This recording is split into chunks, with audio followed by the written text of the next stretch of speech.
முதல் வாசகம் யாக்கோபு எழுதிய திருமுகத்திலிருந்து வாசகம். அதிகாரம் 1, இறைவசனங்கள் 12 18 முடிய. சோதனையை மன உறுதியுடன் தாங்குவோர் பேறு பெற்றோர், ஏனெனில் அவர்களது தகுதி மெய்ப்பிக்கப்படும்போது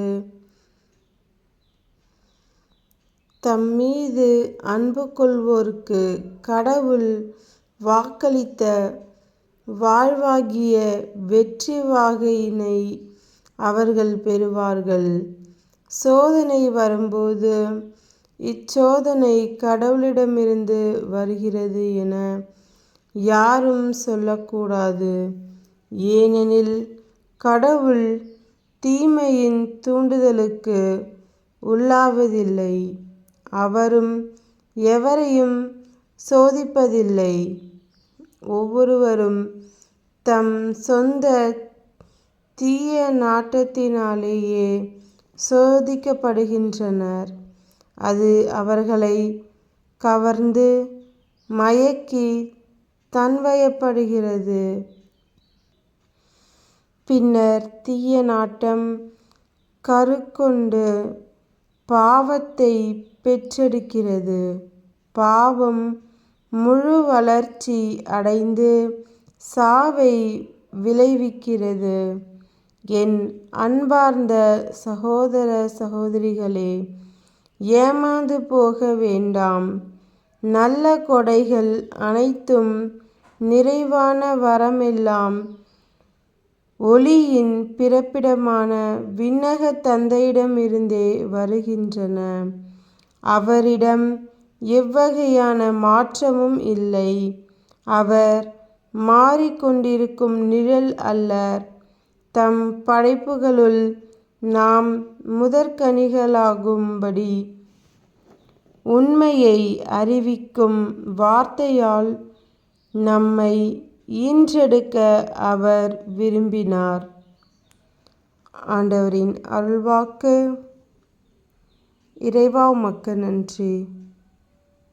நற்செய்தி வாசகம். புனித மார்க் எழுதிய நற்செய்தியிலிருந்து வாசகம்.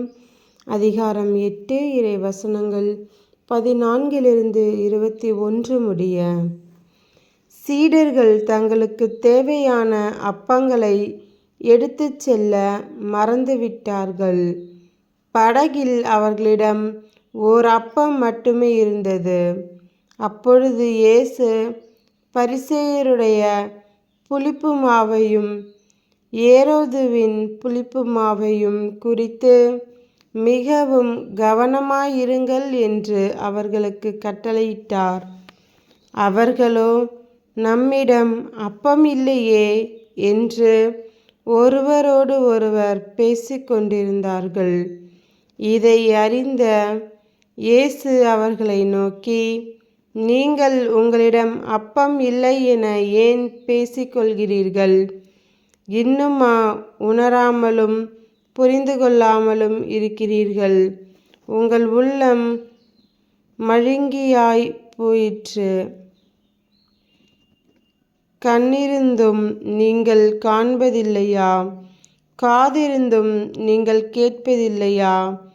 ஏன் உங்களுக்கு நினைவில்லையா? 5 அப்பங்களை நான் 5000 பேருக்கு பிட்டு அளித்தபோது மீதியான துண்டுகளை எத்தனை கூடைகள் நிறைய எடுத்தீர்கள் என்று கேட்க அவர்கள் 12 என்றார்கள். 7 அப்பங்களை நான் 4000 பேருக்கு பிட்டு அளித்தபோது மீதி துண்டுகளை எத்தனை கூடைகள் நிறைய எடுத்தீர்கள் என்று கேட்க அவர்கள் 7 என்றார்கள். அவர் அவர்களை நோக்கி, இன்னும் உங்களுக்கு புரியவில்லையா என்று கேட்டார். கிறிஸ்துவின் நற்செய்தி. கிறிஸ்துவே உமக்கு புகழ்.